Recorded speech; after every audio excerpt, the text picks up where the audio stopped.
Então, pronto, pessoal, vamos retomar a nossa conversa. Então, olá para todo mundo, bem-vindos a todos, espero que tenha dado certo. Só uma dica para vocês, quando vocês abrem o Teams, se você abrir a pasta de vocês lá do Teams, você tem as disciplinas. É só você clicar na disciplina que vai ter aula, já vai aparecer lá para você ingressar na reunião. Você não precisa do link. E o link que a gente postou, que eu postei, por exemplo, ontem, é o link do canal. O link do canal é sempre o mesmo.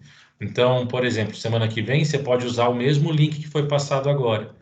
Então, não precisa mandar sempre toda aula mandar o mesmo link. Não tem essa necessidade. Beleza? Só explicando para você essa situação. Mas se precisar, eu Professor, mando não o link está toda entrando, vez. não. Tá dando um Oi? trabalho louco, está terrível. Eu não estou conseguindo entrar pelo meu e-mail, estou tendo que entrar pelo outro e-mail da minha namorada, tá uma bosta para conseguir entrar nisso aí. Professor, tá Tento horrível isso aqui, não tá dando para entrar.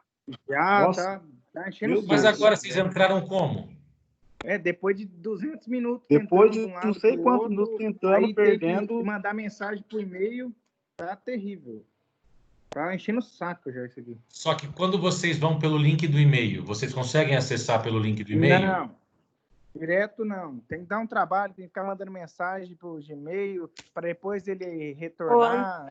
Ô, André, você baixou o aplicativo? Já baixei, mas o meu e-mail que a Letícia cadastrou, o meu e-mail era o que eu usava da Inglaterra, o mesmo que eu uso até hoje para trabalho e tudo. Meu número antigo é o da Inglaterra. Aí ele reenviava uma mensagem lá para mim autorizar, e eu não tenho mais aquele número. Eu pedi para trocar, só que demora Entendi. 30 dias, e eu não consigo usar o meu e-mail. Aí tem essa exceção de saco. Aí a Letícia adicionou outro e-mail, eu tenho que ficar entrando a um trabalho da pega. Tá louco. Tá? O Thiago está aparecendo aqui. Fala, Thiago. Vai dar sua aula. Vai. Libera o microfone, Thiago, senão como é que vai escutar? Vim dar um alô para você aqui. Ah, tá. Isso é o piso do banheiro? É a lajota do banheiro ou da cozinha que está aparecendo aí? Aqui é no final, lá, só no finalzinho, só. Da lavanderia. Ah, da lavanderia. Tá bom. Então tá bom. Canta aí, aproveita e canta aí para os alunos. Ah, não. Cantor, Você viu, tem gente? violão? É Oi? cantor, tá? Thiago, você veio assim só para agitar? Canta aí, olha o teclado lá, ó. Canta aí, vai pastar. Abraço. Depois você pega o violão, a gente canta, tá? Outra hora. Abraço. Até. Pessoal, vamos lá. Então, enfim, com dificuldade ou sem dificuldade, vocês estão aqui, a gente vai conversar sobre o conteúdo.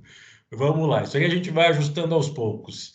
Essa situação do e-mail vai ter que realmente ter essa questão de usar outro e-mail mesmo até isso ser regularizado. Vamos, então, conversar. Nós estávamos, então, falando sobre a pedido, o último elemento da ação, e fomos até os requisitos do pedido na aula passada. Conversamos, então, que o pedido tem que ser certo, determinado e coerente. E falamos aí das nuances no que diz respeito à certeza, determinação e coerência do pedido. Bom, o nosso próximo assunto, já caminhando para a última parte desse tema de pedidos, é a chamada cumulação de pedidos. E aqui nós precisamos entender o que é cumular pedidos. Cumular pedidos é ter mais de um pedido no mesmo processo. A ideia aqui, pessoal, é a seguinte. Bom, se eu estou diante de uma demanda, diante de uma situação em que eu quero cobrar dano moral e dano material, eu posso cobrar dano moral e dano material no mesmo processo, ou eu preciso ingressar com uma ação contra o réu cobrando dano moral e uma outra ação contra o mesmo réu cobrando dano material? E a resposta é perfeitamente possível a acumulação de pedidos, ou seja, a reunião de 2 ou mais pedidos em uma mesma ação. Um exemplo, além desse que eu acabei de dar. Pense na seguinte situação. Em uma ação de reintegração de posse, é perfeitamente possível que a ação de reintegração de posse tenha por pedido a devolução da posse, ou seja, a reintegração da posse, e também o ressarcimento pelos prejuízos suportados. Então, é perfeitamente tranquilo que isso aconteça. Ou seja, uma ação pode sim ter 2 ou mais pedidos. É possível nós termos múltiplos pedidos em uma mesma ação. Bom, nós temos 3 tipos de acumulação de pedidos. Mas para a gente iniciar essa nossa ideia, por enquanto, tranquilo, acumulação de pedidos, para você é compreensível essa ideia de que acumulação de pedidos é quando eu tenho mais de um pedido em uma única ação, uma ação com vários pedidos, tudo certo? Essa ideia de que acumulação de pedidos significa isso. Caso você tenha ficado com alguma dúvida, você manda aí uma pergunta, não fique com dúvida. Compreendendo que acumulação de pedidos vários pedidos em uma mesma ação, nós partimos agora para o estudo dos tipos de acumulação de pedidos. A primeira acumulação que nós temos é a chamada acumulação simples. O que é uma acumulação simples? Quando eu tenho vários pedidos em uma mesma ação, mas esses pedidos eles são autônomos, eles são independentes entre si. O que significa os pedidos, os vários pedidos serem autônomos ou independentes entre si? Isso significa que o juiz pode conceder um deles e negar o outro, conceder todos, negar todos. A parte poderia, em vez de entrar com uma ação pedindo tudo aquilo, ela poderia entrar com uma ação para cada pedido. São pedidos que não possuem uma relação entre si, uma relação de dependência, são pedidos independentes. Então, isso está no seu material, colocado da seguinte maneira: trata-se de pedido autônomo entre si, pedidos autônomos entre si, ou seja, seria possível que o autor ingressasse com demandas distintas, com ações distintas, para ter o seu direito protegido. Por uma questão de economia processual, o autor quis entrar com uma ação só, e nessa única ação, colocar ali vários pedidos. Bom, o artigo 327... ele vai falar sobre acumulação de pedidos. E aí diz o artigo 327 lá no seu caput. É lícita, ou seja, é permitida a acumulação em um único processo contra o mesmo réu de vários pedidos. É exatamente o que a gente está falando. Uma única ação, uma mesma ação, ela pode ter vários pedidos, ainda que entre eles não haja uma relação, que é essa figura da autonomia e da independência, né? São requisitos da admissibilidade da acumulação, né? Quais são os requisitos para eu ter acumulação de pedidos? Primeiro requisito: esses vários pedidos que eu estou formulando, eles precisam ser compatíveis entre si. Então, eu não posso ter ali um pedido que acaba anulando o outro. Os pedidos precisam ser compatíveis. Claro que esse requisito é para uma acumulação simples. A gente já vai chegar nisso. Segundo requisito: o juiz que recebeu aquela ação, se ele tem que ser competente para julgar todos os pedidos formulados. E essa figura de competência, isso tem a ver com atribuição, não tem a ver com capacidade, com sabedoria ou com inteligência, com atribuição. O juiz tem que estar ali para julgar aqueles tipos de causa, aqueles tipos de pedido. E o terceiro requisito é que o procedimento seja adequado para todos os pedidos. A gente conversou no início do semestre que procedimento é o caminho do processo. E nós temos vários procedimentos previstos no CPC. Para eu acumular pedidos, é importante que os procedimentos sejam os mesmos. Então, você vai estudar mais para frente, né? Não comigo, mas não nesse ano, por exemplo, né? O chamado procedimento de execução. O rito de execução é um. O rito do procedimento comum é outro. Então, eu não vou conseguir acumular pedidos que sejam um no rito da execução e outro no rito do processo de conhecimento, no mesmo processo. Cada processo vai ter um rito só, vai ter um procedimento só. Então, eu não posso misturar procedimentos. Então, esses são os cuidados básicos que eu tenho que ter para poder acumular pedidos. Qual é a situação da acumulação de pedidos? Durante toda a nossa conversa sobre classificação de pedido, causa de pedir, a gente deu vários exemplos sobre pedidos cumulados. Sempre quando eu coloquei para você, o autor ingressou com uma ação contra o réu, pedindo dano moral, dano material e dano estético. Isso é acumulação de pedidos. Ele fez 3 pedidos em um único processo. Esses pedidos são autônomos, independentes entre si? São. Então, nós estamos falando de uma acumulação simples.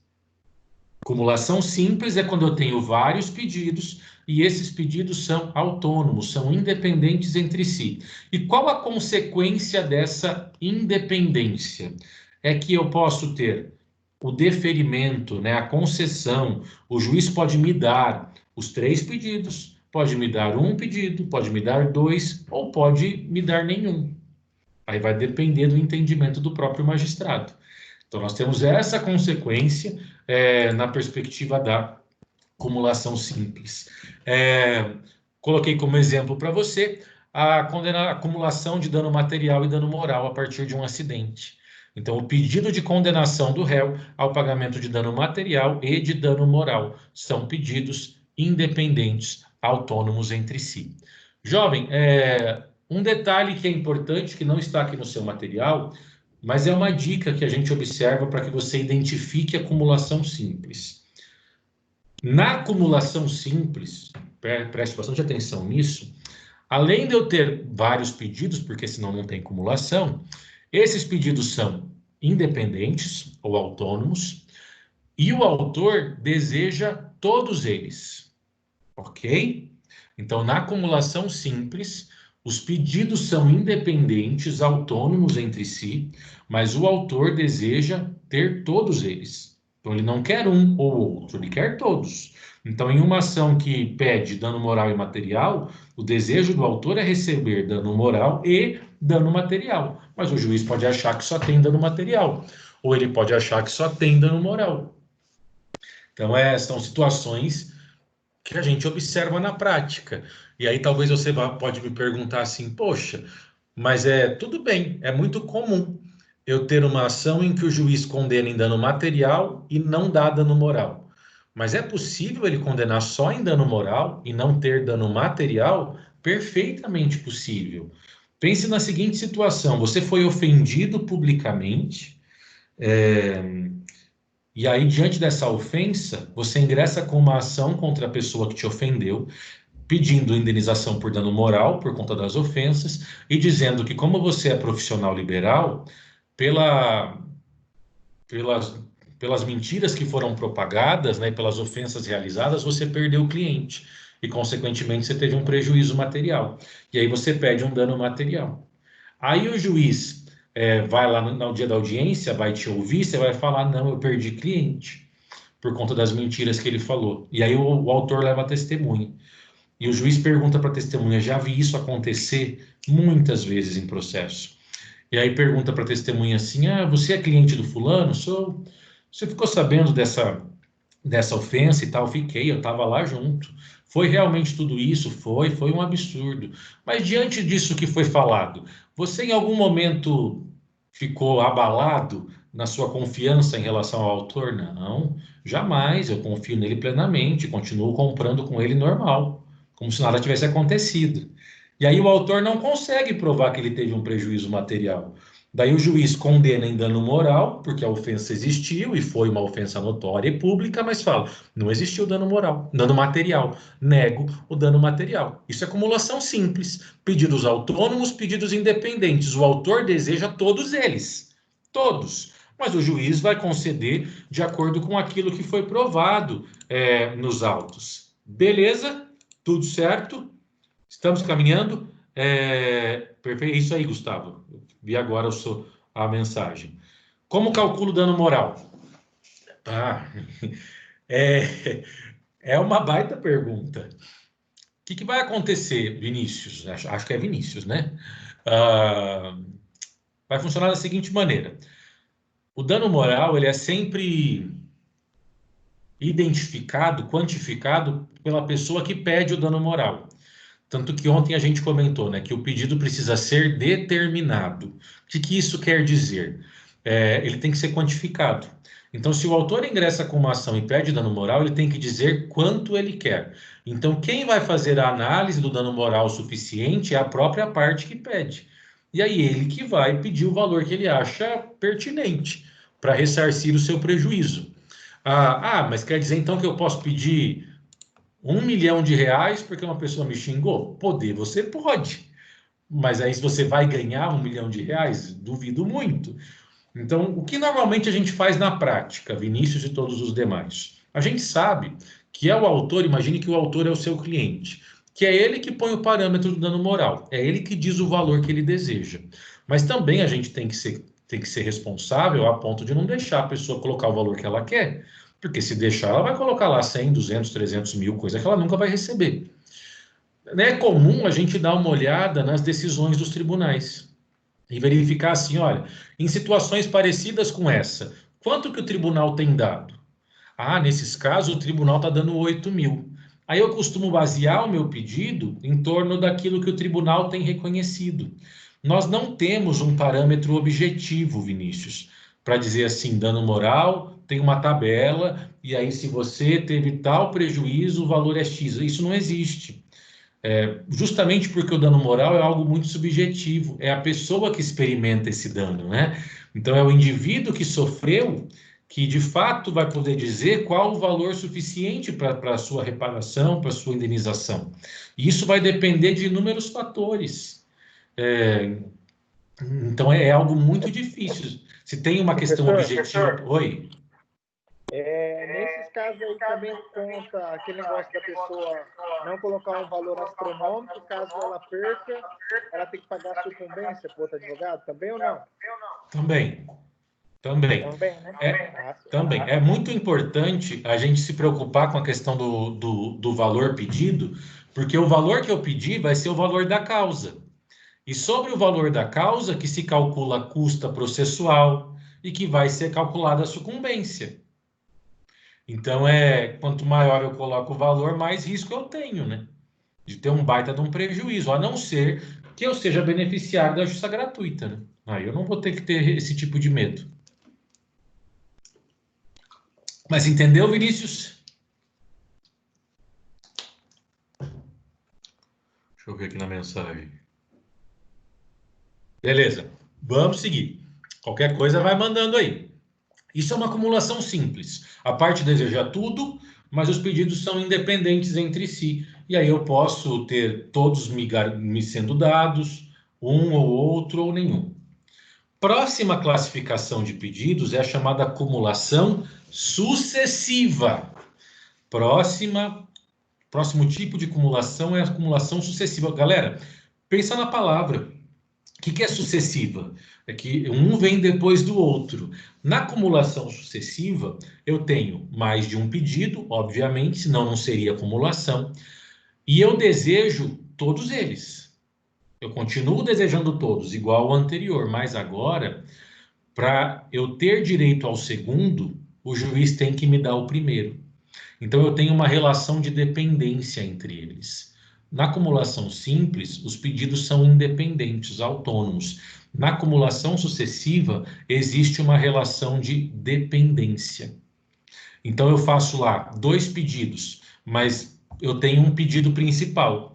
E o juiz só poderá analisar o segundo pedido se ele me conceder o primeiro. Porque se ele negar o primeiro, não tem como ele me dar o segundo. Coloquei para você aí um exemplo, né? Declaração de inexigibilidade de débito e danos morais. Então, imagine a seguinte situação.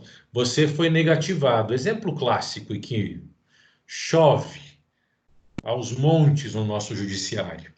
Você foi negativado pela Vivo por uma conta que você já pagou. Então, o débito não existe. E por um erro lá do sistema consta que você está devendo. Ou então você foi negativado pela Vivo, mas você nunca teve um celular Vivo ou um contrato com a Vivo. Internet, telefone, seja lá o que for. Nunca teve. Então não tem o menor sentido a Vivo estar te cobrando porque você nunca teve uma relação com ela. Houve um erro e também a dívida não existe. Então você ingressa com uma ação de declaração de inexigibilidade do débito ou de inexistência do débito, cumulada com danos morais. Esse cumulado com indica acumulação de pedidos. Sempre que você vir assim em algum processo o nome da petição inicial, ação de blá blá blá, C/C, cumulado com. Alguns vão falar combinado com. O termo correto é cumulado com, porque indica acumulação de pedidos. Nesses casos, eu peço a declaração de inexigibilidade de débito e danos morais. O que vai acontecer? Primeiro, o juiz tem que reconhecer que o débito não existe. Primeiro, ele tem que analisar o primeiro pedido, que é a inexistência do débito. Porque só se o juiz entender que o débito não existe, que ele vai poder condenar a empresa a pagar danos morais para você. Porque se o juiz concluir que o débito existe, que você está devendo, não tem como ele falar, não, jovem, o débito existe, está certa a negativação, e condena o réu a pagar dano moral. Isso não tem o menor sentido. A condenação em danos morais só vai acontecer se houver o reconhecimento da inexistência do débito. Então, eu tenho um pedido atrelado ao outro. Então, o segundo pedido, ele só vai ser apreciado se o primeiro pedido for acolhido, se o primeiro pedido for reconhecido ou deferido. Richard, ok. Já aconteceu isso comigo, apareceu uma dívida que eu já havia pago. Isso acontece pra caramba, Richard, pra caramba. Dívidas inexistentes, contratações que não foram realizadas e disso gera uma cobrança. Se por acaso a dívida só apareceu, mas não te gerou nenhuma consequência, como uma negativação, o nome no SCPC ou Serasa, ou até mesmo um protesto no cartório, aí, ok, muitas vezes o juiz vai entender que é mero aborrecimento. Agora, se você teve uma consequência, aí é caso da declaração de inexistência de débito com danos morais. E aí, para ter danos morais, o juiz vai ter que entender que o débito é inexistente efetivamente. Beleza, Richard? Gustavo, criminal aparece assunto primário e assunto secundário no processo. No civil aparece assim também? Não. O que vai acontecer? Quando a gente cadastra o processo, e a gente vai ver o processo lá no Projude, né? Existem os tópicos processuais que a gente tem que selecionar para cadastrar. Aquilo é um porre, porque nunca tem o que você precisa. Então, você acaba marcando qualquer coisa e deixa o pau torar. E depois o cartório que se vire para ajustar esse negócio. E lá você tem que marcar o assunto. E marcar o assunto principal. Mas isso vai aparecer no processo? Pode até aparecer, mas isso não tem grande relevância, tá, Gustavo? Para o processo civil, não. A relevância ela vai ser sempre analisada a partir do pedido. Na hora de cadastrar a ação, isso vai aparecer, mas isso nem é levado em conta. Olha-se a petição inicial, o pedido formulado e a quantidade de pedidos que o autor formulou, e se eles possuem algum sentido entre eles, ok? Então, a lógica do pedido sucessivo é que é pressuposto da apreciação do segundo pedido o deferimento do primeiro. Um outro exemplo, e um exemplo bastante comum para a gente verificar essa questão do pedido sucessivo, que é a investigação de paternidade com alimentos. Então, nasceu uma criança e o pai não reconheceu a criança. Aí a mãe vai fazer lá uma declaração, vai lá fazer o registro da criança e ela vai informar que ela acredita que o pai é fulano. Então, a partir disso, o próprio Ministério Público já dá início a uma investigação de paternidade. Mas vamos imaginar que seja uma circunstância em que ela quis entrar com uma ação de reconhecimento de paternidade, investigação e reconhecimento de paternidade, porque ela sabe quem é o pai, mas o pai não quer assumir, e também alimentos, porque... E o que vai acontecer? Para o juiz fixar alimentos definitivos pela sentença, ele precisa reconhecer que o cara é pai. Porque se eles fizerem o DNA e ficar provado que o cara não é pai, não vai ter alimentos. Então, os alimentos vão ser uma consequência do reconhecimento da paternidade. Se não tiver reconhecimento da paternidade, não vai ter alimentos. Isso numa visão muito genérica e simplista, tá? Aí você vai me falar assim, professor, mas eu já vi um monte de processo de alimentos, de investigação de paternidade com alimentos, que os alimentos foram fixados logo no início, antes de saber se o cara era pai ou não. Isso é verdade, mas isso entra dentro de uma ideia de urgência. São as liminares, e esses alimentos têm caráter provisório, é só por um tempo. Eles vão precisar ser confirmados na sentença. E aí, se no momento da sentença for constatado que o cara não é pai, ele não vai continuar pagando alimentos. Ali vai ser encerrado o dever de prestar alimentos.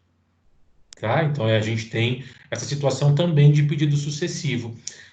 Gustavo, no cível aparece tudo assim com esse C/C? Na verdade, o advogado vai escrever isso na petição da maneira como ele achar melhor. Então, você pode ter assim, ação de reconhecimento e investigação de paternidade e pensão alimentícia.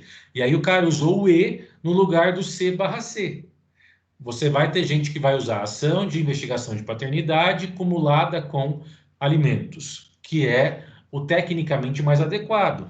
Você vai ter gente que vai escrever por extenso, cumulada com, em vez de C/C. É uma questão de estilo, Gustavo. Não que seja mais certo ou menos certo fazer de uma ou de outra forma. Richard, tive que ir no cartório de protesto. Então, aí era uma situação em que você poderia ter ingressado com uma ação, sim. Tá? Porque você teve uma dor de cabeça, você teve uma consequência. Então, você está diante de uma situação em que poderia ter sido questionado judicialmente e ser pleiteado ali uma indenização. Tá bom? Lembrando sempre, primeiro eu faço o reconhecimento da inexigibilidade do débito, e depois o dano moral. Como, pelo que você está me falando, pelo que eu estou entendendo desse caso, você já resolveu, já foi reconhecido a inexistência do débito, aí você pode entrar só com uma indenização por danos morais. Daí não vai ter acumulação de pedidos, vai ser um pedido só, porque a questão da inexistência do débito já foi resolvida. Você não tem mais risco de ter prejuízo por conta disso. Não está mais acontecendo essa situação da cobrança. Mas a cobrança do dano moral é possível ainda, dentro da questão prescricional. Beleza? Vamos lá. Tudo bem, acumulação sucessiva. Então, eu tenho dois pedidos, dois ou mais pedidos, eu quero todos eles, mas eles são dependentes, eles são relacionados. E o juiz só vai poder me dar o segundo depois que ele me der o primeiro. Porque se ele não me der o primeiro, pronto, já barrou a apreciação dos próximos. Beleza? Última classificação da chamada acumulação de pedidos. Acumulação alternativa. Olha que coisa. Mais uma vez temos a questão do nome, acumulação alternativa, que ela é também chamada de acumulação eventual. Na acumulação alternativa, nós temos a formulação de pedido subsidiário. O que é isso, gente? O autor formula vários pedidos, só que ele não quer todos. Ele quer um só. E ele coloca qual que é o que ele quer, que é o chamado pedido principal. Mas ele dá uma opção para o juiz, do tipo, não sendo esse o entendimento de Vossa Excelência, então pede-se tal coisa. Então eu coloco opções. Não posso ter tudo, porque isso é enriquecimento sem causa, mas eu dou opções para tentar cercar melhor a proteção do direito do meu cliente. Mas eu identifico qual é o meu pedido principal, aquilo que efetivamente eu busco. Então, vamos pensar em um exemplo disso. Você vendeu uma moto para uma pessoa e essa pessoa não está cumprindo com aquilo que está previsto no contrato. Então, ela está até pagando corretamente, você parcelou para ela, mas ela não fez a transferência, ela tomou uma multa e não está te passando o valor da multa que ela tomou, não quis transferir os pontos para a carteira dela, então ela está desrespeitando várias previsões contratuais. Então, isso é uma hipótese de rescisão do contrato. Mas ela não aceita rescindir, porque para ela está tudo muito certo, né? Andando com uma moto em nome de outro e levando multa a rolé. Você ingressa, então, com uma ação de rescisão de contrato. E como consequência da rescisão do contrato, você pede para que o juiz... Então, note aqui, qual é o primeiro pedido? Que o juiz julgue procedente, decretando a rescisão do contrato. Então, dizendo ali, determinando que o contrato vai ser extinto. Esse é o meu primeiro pedido. E, além disso, eu peço que o juiz me devolva a moto. Que ele vá lá, busque a moto, eu quero a moto de volta. E eu devolvo o dinheiro que ele me pagou, mas eu quero a moto de volta.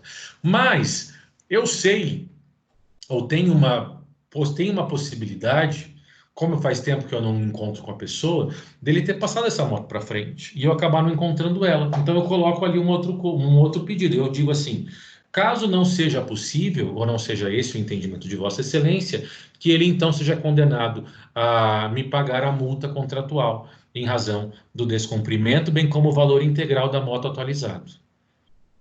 Qual que é o ponto aqui? O juiz não vai me devolver a moto e fazer ele me pagar o valor da moto. Isso é inadmissível.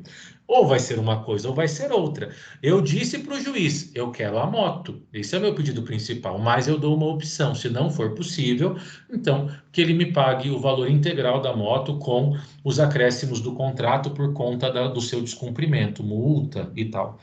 É a opção que eu dou. Isso é cumulação alternativa.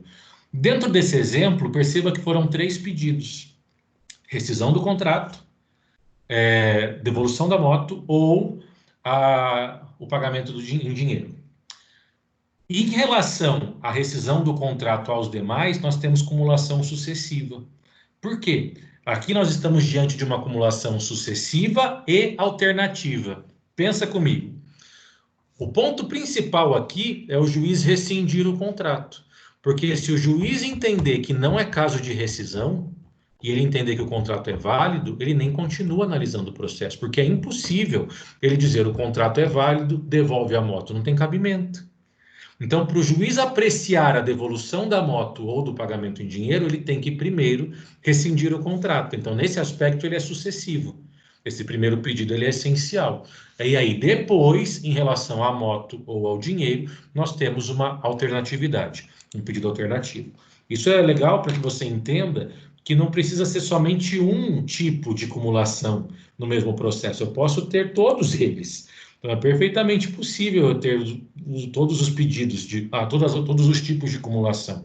O que eu tenho que analisar é o seguinte: os pedidos, os vários pedidos, eu quero todos e eles são independentes? É simples. Eu quero todos, mas eu preciso primeiro analisar um para depois continuar analisando eles. Então, é sucessivo. Eu não quero todos, eu quero um só, mas coloco ali opções para o juiz. Então, é uma cumulação alternativa, também chamada de cumulação eventual. O artigo 323 fala de cumulação alternativa, e ele diz o seguinte: é lícito formular mais de um pedido em ordem subsidiária. É aquilo que a gente falou, né? O pedido subsidiário. Eu faço o pedido principal, que é o que eu quero, mas coloco opções subsidiárias, a fim de que o juiz conheça do posterior, quando não acolher o anterior. E aí vem o parágrafo único. É lícito formular mais de um pedido alternativamente para que o juiz acolha um deles. Cumulação alternativa de uma maneira bastante clara, né, que o artigo 326 nos apresenta. Alguma dúvida sobre isso? Sobre esses 3 tipos de cumulação e sobre essa mistura das classificações, muitas vezes verificadas em um único processo? Tudo bem até aqui? Podemos seguir? Beleza. Então, vamos tocar o barco. Sim. Beleza. Se você tem alguma dúvida, você pergunta. Não fica com vergonha, não. Mas vamos seguir, então. Próximo tópico. Modificação da causa de pedir e do pedido. E aqui é um ponto muito importante. Pensa comigo. Ingressei com uma ação e verifiquei, poxa, eu esqueci de um fato, e era um fato importante, deixei ele de fora da minha narrativa dos fatos. Poxa, fiz errado a minha causa de pedir remota, né, os fatos. Ou, nossa, coloquei lá todos os fatos e na hora da fundamentação eu deixei uma fundamentação de fora. A minha causa de pedir próxima não foi bem feita. Ou então, deixei um pedido sem fazer. Montei todo o meu processo, construindo o meu argumento, fato e fundamento jurídico, sobre vários pedidos, e um pedido ficou de fora. Na hora de montar os pedidos, eu simplesmente esqueci de colocar um. Às vezes, na pressa, né, nós, como bons brasileiros que somos, deixamos para realizar o protocolo meio que no último momento, às 11h50 da noite. Você ainda terá essa experiência de protocolar um recurso faltando 5 minutos para meia-noite, no desespero, pilhado. Acontece. A gente se enrola, né? A gente gosta de fazer isso, deixar tudo para a última hora. Viver com emoção. E aí, nessa loucura da propositura de uma ação, você deixou um pedido de fora. Eu posso mudar o pedido ou a causa de pedir depois de ter protocolado uma ação? E a resposta é: pode, de acordo com o momento em que o processo se encontra, tá? Então, é possível, sim, mudar o pedido ou a causa de pedir. E quando eu falo mudar, é mudar mesmo.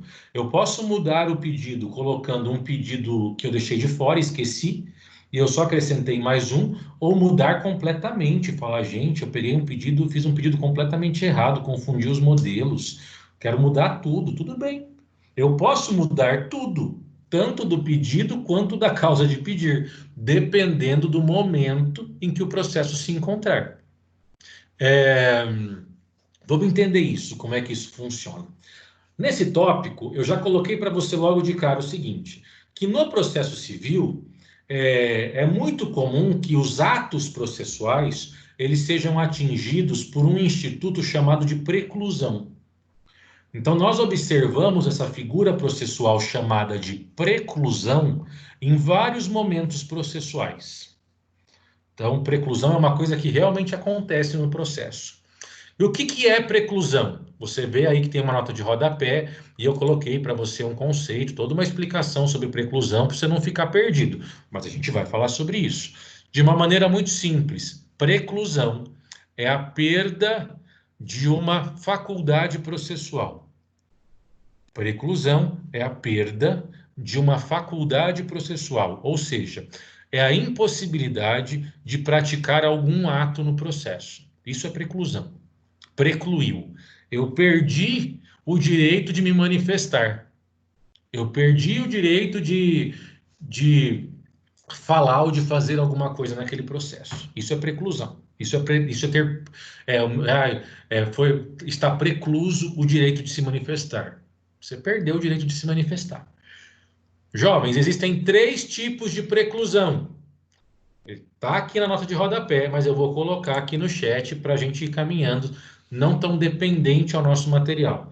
Então, a preclusão é a perda de uma faculdade processual. Ou seja, é a impossibilidade de exercer um direito no processo. Em vez de falar direito, porque aí você pode acabar confundindo com prescrição, de exercer um ato no processo. Tá? Então, a preclusão gera essa impossibilidade de exercer, de praticar ali uma conduta dentro do processo. Existem 3 tipos de preclusão. 3 tipos de preclusão. Ela pode ser preclusão lógica. Ela pode ser preclusão consumativa e ela pode ser, no terceiro momento, a preclusão temporal. Ok? Então, preclusão, perda de uma faculdade processual, a impossibilidade de praticar um ato no processo, e a preclusão ela é ou lógica, ou consumativa, ou temporal. Ok, vamos entender cada uma dessas formas de preclusão. A mais comum é a preclusão temporal. Então, a gente vai começar de baixo para cima, beleza? Então, 3, né? Começando pela 3, preclusão temporal. É a impossibilidade de praticar um ato pelo decurso do tempo. Em miúdo, jovem, é perder o prazo. Quando alguém do processo perde o prazo para praticar um ato, ocorreu preclusão temporal. Ele não vai poder mais praticar este ato porque ele perdeu o prazo. E é a mais comum. A gente sabe que o processo para as partes ele é todo desenvolvido em prazos. E se a parte perde esse prazo, ela vai ser impossibilitada de praticar o ato. Então, exemplo, o réu ele vai ter 15 dias para contestar, 15 dias para se defender. Se passados os 15 dias ele não contestou, ele não contesta mais. Está precluso o direito dele de contestar. Ele não vai mais poder contestar. Por quê? Porque ele perdeu o prazo. Preclusão temporal. Beleza? É a mais simples da gente entender. Recurso. Qual é o prazo para interpor recurso de apelação? Então, eu não concordo com a sentença, quero apelar. Mandar o processo para Curitiba. O prazo também é 15 dias. Passados 15 dias ele não apelou, não vai apelar mais. Apelação. Tem uma segunda chance que a gente chama de apelação adesiva, mas isso é outra história. Você vai estudar isso em recursos ano que vem. Mas, a princípio, a apelação mesmo, ele não vai propor mais, não vai interpor mais, porque o prazo é algo muito rígido no processo. Se eu perco o prazo, ocorre preclusão temporal. Primeira modalidade de preclusão. A segunda forma, ou segundo tipo de preclusão é a consumativa. É a impossibilidade de praticar o ato pelo fato dele já ter sido praticado. Preclusão consumativa é a impossibilidade de praticar o ato pelo fato deste ato já ter sido praticado. Poxa, professor, como assim? Água.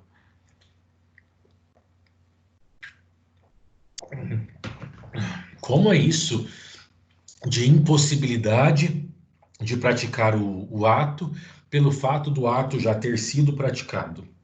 Galera, é o seguinte, quando eu tenho ali uma situação de, como eu comentei, 15 dias para contestar, tá? O que isso quer dizer? Que a parte vai ter, do primeiro dia até o 15º, a possibilidade de protocolar a contestação, de juntar a contestação no processo. Então, ela pode contestar com 1 dia ou pode contestar com 15. O que a gente tem que entender? Se a parte contestou com 5 dias, ela contestou. Se consumou ali o ato de contestar. E se após ter contestado, juntado a contestação com 5 dias, ela se tocou, meu Deus, deixei um argumento de fora. Ela pode corrigir a contestação? Não. Porque quando ela contestou, ela praticou o ato, então se consumou o ato de contestar. Logo, o fato dela ter feito isso com 5 dias não significa que ela vai ter 10 para verificar se ela fez alguma cagada. Ela contestou com 5 porque ela quis. Então ela pode mandar depois? Não. Ela não vai poder corrigir. Está consumado. Aí ela pode querer contestar de novo? Não. Por quê? Porque está precluso o direito de contestar. Mas ela não perdeu o prazo? Não perdeu. Mas ela praticou o ato. Se ela praticou o ato mal, se ela praticou de maneira ruim, aí é problema dela, quem manda ser incompetente. Não que eu pense isso, mas esse é o argumento por detrás da ideia da preclusão consumativa. A mesma lógica se aplica para o recurso. Eu tenho 15 dias para recorrer. Na pressa, naquele desespero de me livrar daquilo logo e da encheção do cliente na minha cabeça, eu recorro no primeiro dia. Ah, quer dizer que eu tenho mais 14 para verificar se eu fiz tudo certo? Não, filho, recorri. Protocolei o recurso, protocolei. Não tenho o que fazer mais. Ah, mas e se eu quiser modificar o recurso? Eu não vou modificar o recurso. Ah, mas eu ainda tenho 14 dias. Não, você não tem mais 14 dias. Quando você recorreu, você consumou o ato de recorrer. Operou-se ali preclusão consumativa. Você não vai poder mais recorrer. Você já recorreu. Então, é a perda, é a impossibilidade de praticar o ato, porque o ato já foi praticado. Tudo bem? Tudo certo? Estamos aí evoluindo. Tá me acompanhando? Alguma dúvida até aqui?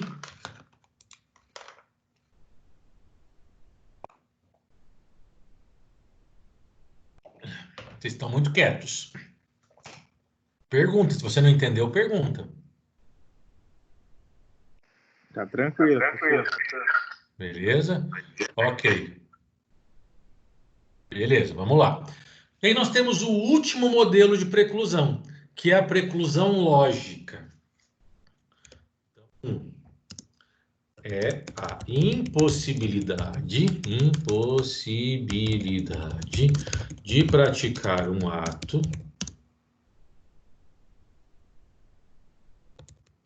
a prática deste é contraditório com o que aconteceu anteriormente.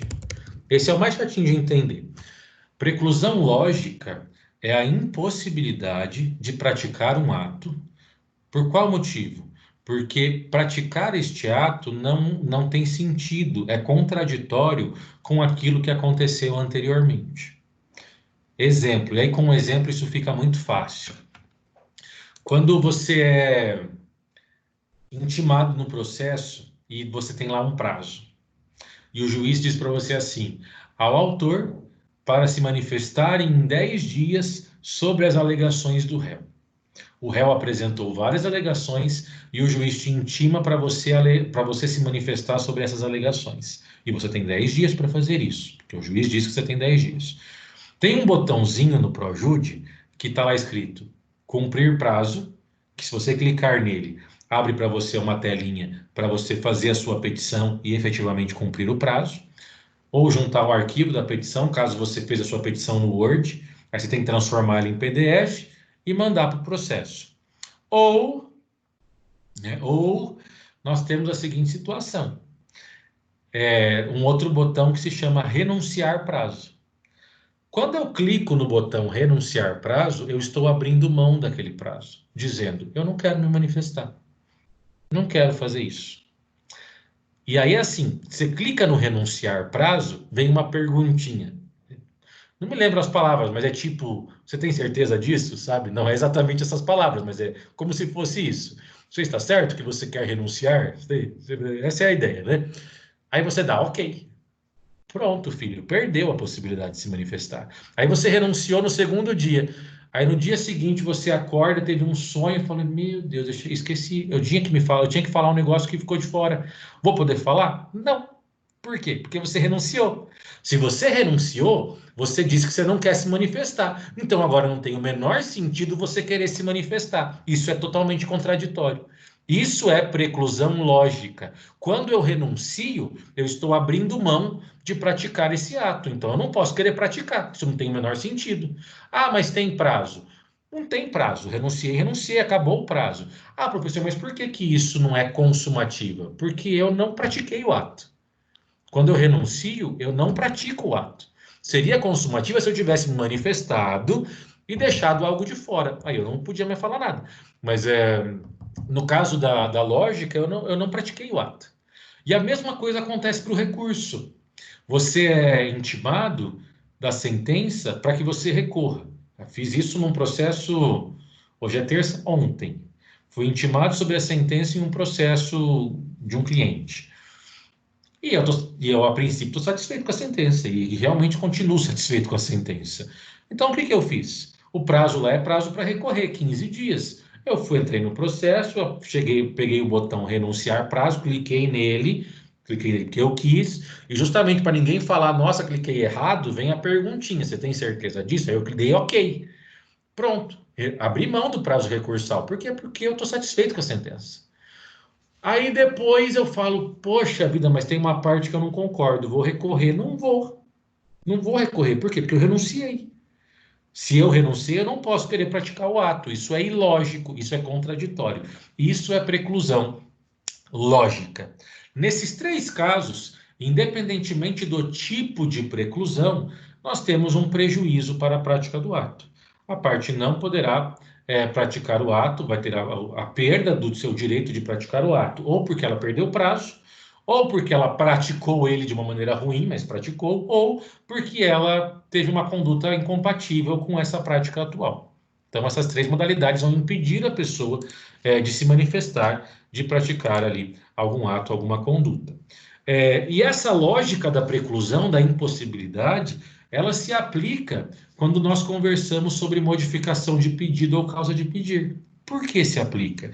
Porque nós temos um tempo para modificar o pedido ou a causa de pedir. Se passar esse tempo, está precluso o direito de modificar o pedido ou a causa de pedir. Eu não modifico mais. Simples assim. Por isso que a gente dedicou um tempo para falar sobre preclusão, porque nós estamos diante de uma circunstância em que a preclusão vai acontecer. E onde que eu tenho essa possibilidade de modificar o pedido ou a causa de pedir? E novamente, modificar é modificar mesmo, na sua totalidade, mudar tudo, se ele quiser, ou só fazer um pequeno ajuste.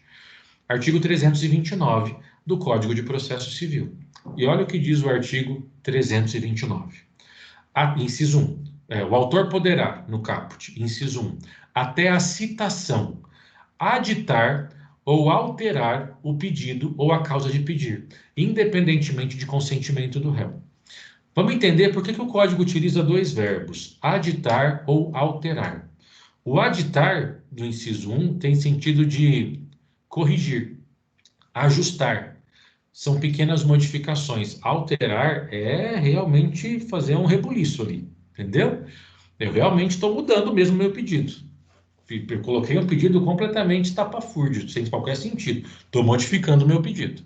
Então, eu posso fazer o que eu quiser com o meu pedido ou com a minha causa de pedir. Incluir uma causa de pedir nova, um novo fato, um novo fundamento. Faço o que eu quiser. E até a citação, lembrando que a citação é do réu, o autor pode alterar o pedido ou a causa de pedir sem o consentimento do réu. Ou seja, protocolei a minha petição inicial. O que o código passado, o código de 73, dizia, protocolizar. O verbo utilizado não era protocolar, era protocolizar. Verbo existente no nosso dicionário de língua portuguesa. Pouco usado, até estranho, mas existe. Então, protocolizei a minha petição inicial. Fiz, então, o protocolo dela. Ela está registrada, foi autuada, está tudo certinho, está tramitando. Daí eu percebo que eu fiz alguma merda. E preciso modificar o pedido ou a causa de pedir. No nosso exemplo, eu tenho que mudar o pedido. Fiz errado o pedido, preciso mexer nisso. Posso mudar o pedido? Eu tenho que olhar para o processo. Protocolei. O réu já foi citado? Não, o réu não foi citado. Então eu posso mudar e não dependo de ninguém. Eu tenho direito de mudar e o juiz não pode me impedir de mudar. Eu posso mudar, eu faço o que eu quiser, com o pedido ou com a causa de pedir, até a citação do réu. Eu não vou depender do consentimento, da concordância do réu para realizar essa mudança ou para realizar essa alteração. Continuando. Inciso 2. Até o saneamento. A gente já vai entender o que é saneamento, tá? Que ainda não é a matéria, mas para a gente entender esse inciso, precisamos entender o que é saneamento. Eu posso, até o saneamento do processo, aditar ou alterar de novo, né, o pedido ou a causa de pedir com consentimento do réu, assegurado o contraditório mediante a possibilidade de manifestação deste no prazo de 15 dias, facultado o requerimento de prova suplementar. O que é isso? Então, nós temos que entender os momentos, né? Protocolei a ação aqui. Até a citação do réu, eu posso mudar o pedido e a causa de pedir, independentemente de concordância de quem quer que seja. Entre a citação e o saneamento, eu posso mudar o pedido e a causa de pedir? Posso. Mas, para fazer isso, o réu precisa concordar. Então, o que vai acontecer aqui? Já teve a citação do réu. O réu já foi trazido ao processo. E eu percebi que eu fiz merda só depois que o réu foi citado. Então, eu faço uma petição pedindo para mudar o pedido ou a causa de pedir. O juiz vai intimar o réu para que o réu se manifeste sobre o meu pedido de modificação. E o réu vai se manifestar dizendo concordo com a alteração ou não concordo. Se o réu consentir, se o réu concordar com a minha modificação, eu vou conseguir modificar o pedido ou a causa de pedir. Se o réu não concordar, eu não conseguirei modificar. E aí o processo vai continuar com o meu pedido errado, ou com a minha causa de pedir errado, ou faltando alguma coisa. Então aqui, nesse segundo momento, eu fico à mercê do réu. E aí você talvez se pergunte assim, poxa, mas o réu vai concordar com isso? O normal seria o réu não concordar. Para que o réu vai dar munição para o autor, né? A gente tem que entender, pessoal, que dependendo da situação, se o réu não concordar, depois o autor vai poder ingressar com uma outra ação só sobre esse pedido. Então ele só está atrasando, né, o fato. Então só está protelando isso. Mas às vezes, por pirraça ainda que seja, ele simplesmente pode falar, não aceito, e não vai mudar o pedido, nem a causa de pedir, e ponto final. É isso mesmo, e acabou. Enfim. E depois do saneamento? Aconteceu o saneamento do processo. O autor pode mudar o pedido ou a causa de pedir? Não. Depois do saneamento, não se modifica pedido, nem causa de pedido e nem coisa alguma, inclusive, no processo. E aí não depende de consentimento, não depende de nada. Depois do saneamento, pedido e causa de pedir se tornam estáveis, se tornam permanentes. Claro que eu vou ter a possibilidade da parte desistir do processo. Ok, aí é uma faculdade da parte. Mas mudar pedido e causa de pedir após o saneamento, isso é impossível, ainda que haja concordância. Então, de novo, vamos entender os momentos em que nós teremos essas situações de possibilidade de mudar o pedido e ou a causa de pedir. E aqui é importante, tá? Um cuidado que a gente tem que ter com a interpretação literal. Porque quando a gente olha, independente do inciso, quando diz assim, até a citação, aditar ou alterar o pedido ou a causa de pedir. Isso pode dar a entender que o autor ele vai poder alterar ou o pedido ou a causa de pedir. Mas e se a merda foi feita nos dois? Ele pode alterar. Então, esse ou você tem que entender como e/ou. Porque ele pode alterar o pedido e também a causa de pedir. Não tem nenhum problema. Mesmo porque, gente, é uma questão lógica. Se ele deixou um pedido de fora, talvez ele nem trabalhou com a causa de pedir relacionada a esse pedido. Talvez ele deixou tudo de fora. E ele pode mudar as duas coisas, não tem o menor problema. Tá bom? Então vamos de novo identificar esses momentos. Protocolo da petição inicial. Até a citação do réu, o autor pode modificar pedido e causa de pedir a seu critério, independentemente do consentimento, da aceitação ou da concordância de quem quer que seja. Segundo momento, citação até o saneamento do processo. Entre a citação do réu e o saneamento, o autor pode modificar o pedido ou a causa de pedir e a causa de pedir, desde que o réu concorde com essa mudança, com essa alteração. Como que vai ser esse procedimento? O juiz intima o réu a partir da manifestação do autor para que o réu diga se ele concorda com essa mudança do pedido ou da causa de pedir. Se o réu falar concordo, tá aceita a modificação. Se o réu falar não concordo, não vai haver a modificação do pedido da causa do pedir. Aqui o autor está nas mãos do réu. E aí, uma situação importante que está no final do inciso 2, que nós precisamos fazer menção a isso. Se o autor muda o pedido e o réu já tiver contestado, por exemplo, ele não contestou sobre esse pedido novo. Então, o que vai acontecer? O réu já contestou, ele já se defendeu, já rebateu toda a petição inicial. E aí vem o autor querendo mudar o pedido e a causa de pedir, porque ainda não teve o saneamento. Aí o réu concorda. Então, o autor vai apresentar um novo pedido. Aí vai ser dado o direito do réu para se defender sobre esse novo pedido, inclusive para pedir novas provas, atreladas a esse novo pedido. É uma questão de justiça, né? Ele se defende em um momento que eram só aqueles pedidos, e agora vem pedido novo, ele não vai poder se manifestar? Isso não tem o menor sentido. Então, é um cuidado que se tem para se garantir o direito do contraditório, essa possibilidade de influenciar o entendimento do juiz, de reagir, de se manifestar. Então, isso também acontece, isso está no final do inciso 2. Após o saneamento, então, do saneamento até o arquivamento do processo, não se modifica nem pedido, nem causa de pedir, em hipótese alguma, ainda que haja qualquer tipo de aceitação. Certo?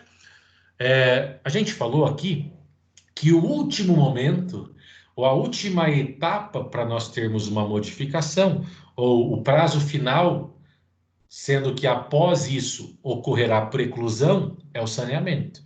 Então, após o saneamento, está precluso o direito do autor em mudar o pedido ou a causa de pedir. Ele não vai mais poder realizar isso, é uma preclusão temporal. Então, após isso, ele não vai poder modificar o pedido ou a causa de pedir. Mas o que é saneamento?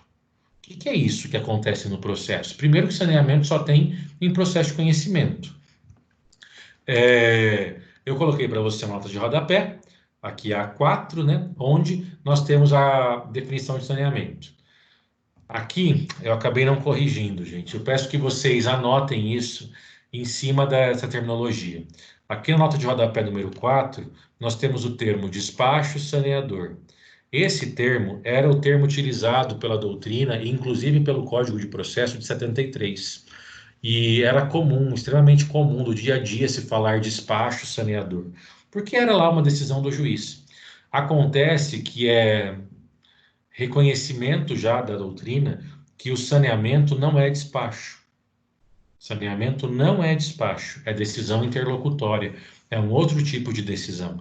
Então, essa nomenclatura que o saneamento sempre teve, de despacho saneador, sempre foi uma nomenclatura errada, por mais que tenha sido uma nomenclatura muito comum, bastante utilizada, mas uma nomenclatura errada, tá? E aí eu acabei colocando aí a ideia da prática. Não é despacho saneador, é saneamento. Decisão saneadora, se você quiser colocar da maneira mais técnica possível, tá? Substitua esse despacho saneador por decisão saneadora. O que é o saneamento? Decisão saneadora é aquela no qual o juiz separa as questões prévias do mérito da causa, sana as irregularidades e nulidades, verifica a legitimidade das partes, existência de interesse, né? E aí analisa a necessidade de produção de provas e verifica se o processo vai ser julgado antecipadamente ou não. Bom, aqui nós temos uma análise bastante completa e teórica sobre o saneamento, mas como ainda não é o nosso assunto, né? Deixa eu tentar te explicar o saneamento de uma maneira mais simples. O que vai acontecer, pessoal? O saneamento é uma decisão que o juiz profere no processo de conhecimento que tem a finalidade de organizar o processo e direcionar para onde o processo vai. Esse é o grande objetivo do saneamento. Porque o que a gente tem que entender? O processo começou com o autor trazendo uma enxurrada de informações. Aí depois vem o réu e traz a enxurrada de informações dele. E aí o juiz vai receber os argumentos das duas partes. E depois que ele recebe os argumentos das partes, petição inicial, contestação e impugnação à contestação, né, que são essas manifestações iniciais do processo, o juiz vai receber essas alegações e ali ele vai organizar o processo por meio desse saneamento. Então é uma decisão, não é sentença, é uma decisão que ele profere, uma decisão intermediária, costuma ser grandinha até, onde ele vai dizer o seguinte: o autor ingressou com ação pleiteando isso, o réu está alegando isso, quais são os pontos controvertidos? O que é isso? O que é fixar pontos controvertidos? Quais são os pontos que as partes estão quebrando o pau? Onde as partes não concordam? Onde elas discordam? Onde nós temos ali realmente um problema a ser decidido por mim, juiz? Porque elas não entram em consenso em momento algum. Isso é fixar os pontos controvertidos. Traduzindo, fixar ponto controvertido, gente, é dizer onde tem controvérsia. Percebe como a gente consegue simplificar as coisas? Além disso, ele vai reconhecer os pontos comuns e verificar de todas essas alegações o que já está provado, o que precisa de prova. Também agora no saneamento, o juiz vai analisar os requerimentos de provas que autor e réu fizeram. Então, imaginemos que o autor pediu: eu quero depoimento pessoal, prova testemunhal, quero prova pericial, fez um monte de requerimento de prova. E o réu diz o seguinte: eu não quero prova nenhuma. A prova já está no processo, são os documentos juntados, quero que já julgue de uma vez. O juiz vai analisar esses dois requerimentos de prova e vai dizer: nós vamos seguir nesse caminho. Então, autorizo que tal prova seja feita ou não autorizo a produção de prova, ele vai dizer o porquê ele não autoriza. Então, no saneamento, o juiz vai deferir, ou seja, autorizar ou indeferir, não autorizar, determinadas produções de provas. Então, a gente vai estudar produção de provas esse ano. O código diz o seguinte: não dependem de provas fatos notórios. Então, se a pessoa teve lá um problema por causa de uma chuva torrencial que pegou a cidade, isso é um fato notório, não preciso provar. que a chuva aconteceu. Todo mundo sabe disso. Então não tem sentido gastar tempo produzindo uma prova para se provar algo que todo mundo já sabe. Agora não, tem alguns elementos ali que precisam de prova. Então esses elementos que precisam de prova, o juiz vai analisar quais provas são necessárias, quais provas as partes requereram. E aí ele vai organizando o processo nesse sentido. Após o saneamento, ele vai dizer, bom, serão produzidas essa prova, marque audiência de instrução, os pontos controvertidos são esses, e é nesse caminho que a gente vai continuar a discussão. É nesse caminho que a gente vai continuar o quebra-pau. Se o juiz entender, no momento do saneamento, que o processo já está maduro para julgamento, porque todas as alegações já foram produzidas e todas as provas já estão no processo, são provas só documentais, e todos esses documentos já estão no processo. Autor e réu não querem novas provas. Ele pode, no saneamento, já julgar o processo, e aí não vai ter saneamento, a gente tem o que a gente chama de julgamento antecipado, que é quando o processo é julgado no momento em que haveria o saneamento. A gente pula uma etapa. Mas quando a gente não tem julgamento antecipado, ocorre o saneamento, que é essa decisão para sanear o processo, para organizar o processo, onde o juiz vai reconhecer as controvérsias, vai autorizar as provas que serão produzidas e vai dizer como que o processo vai continuar. E aí nós teremos os atos posteriores, perícia, audiência de instrução e julgamento para ouvir testemunha, para ouvir as partes e depois a sentença propriamente dita. Você conseguiu entender o que é esse saneamento? Onde que esse saneamento entra? Qual é o sentido dele? A gente vai conversar mais adiante especificamente sobre saneamento e o que pode acontecer no saneamento, e aí a gente vai gastar mais tempo para falar sobre isso. Mas só para você entender esses momentos, né? Saneamento é essa hora em que o juiz faz essa grande organização processual.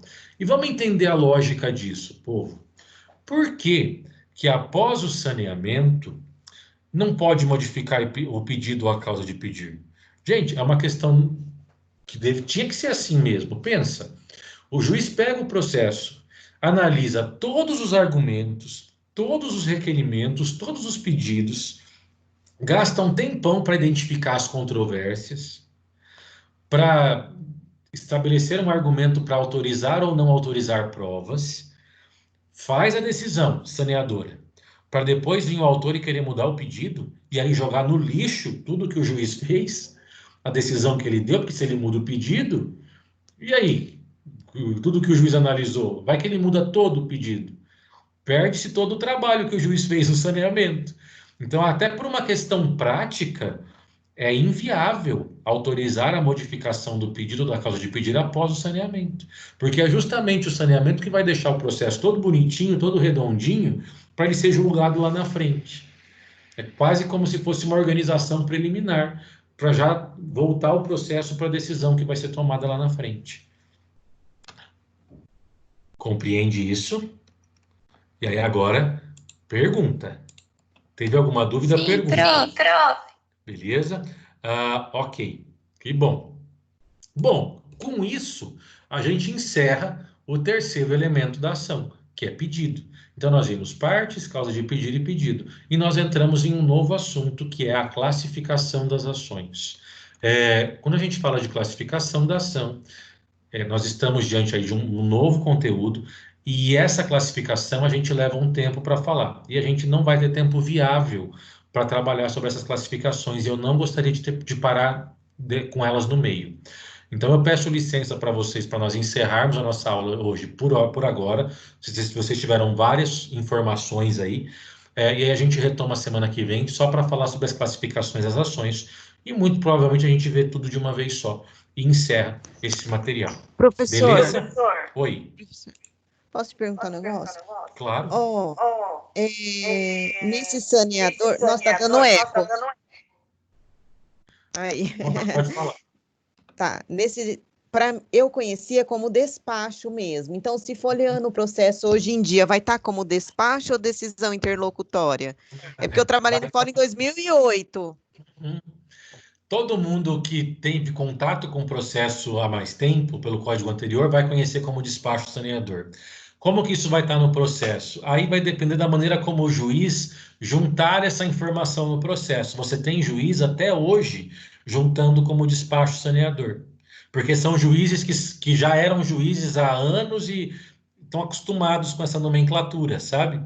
E você vai ter juízes que vão chamar de, lá no sequencial do Projude, vai aparecer só saneamento.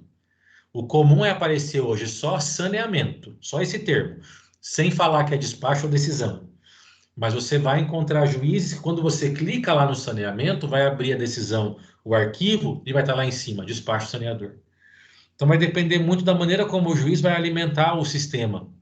Mas o comum hoje é estar só saneamento. Tá bom? Obrigada. Imagina, de nada. Mais alguma dúvida, pessoal?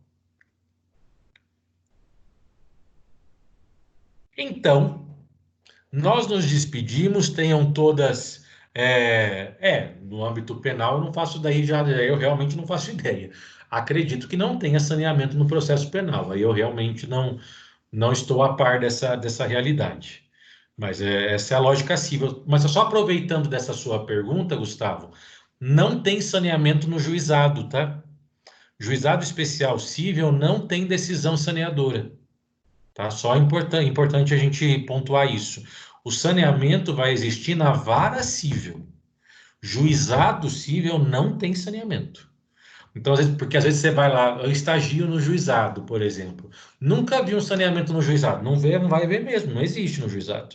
É só em vara civil. É que a gente tem que lembrar que o CPC nos apresenta um procedimento da vara civil. O juizado tem lei própria, Lei 9.099, e lá não está previsto o saneamento, por mais que eu aplique o CPC subsidiariamente. Beleza? Tenham todos uma boa noite, uma excelente semana. Nos vemos semana que vem. Se cuidem, fiquem com Deus. Muito obrigado pela presença e participação de todo mundo. Qualquer dúvida que você for tendo, valeu, que você for tendo ao longo dos seus estudos, me manda. Não fique na dúvida. Tchau, gente. Beijo e abraço para Tchau, todo mundo. prof. Tchau, Falou, tchau. professor. Falou. Tchau, professor.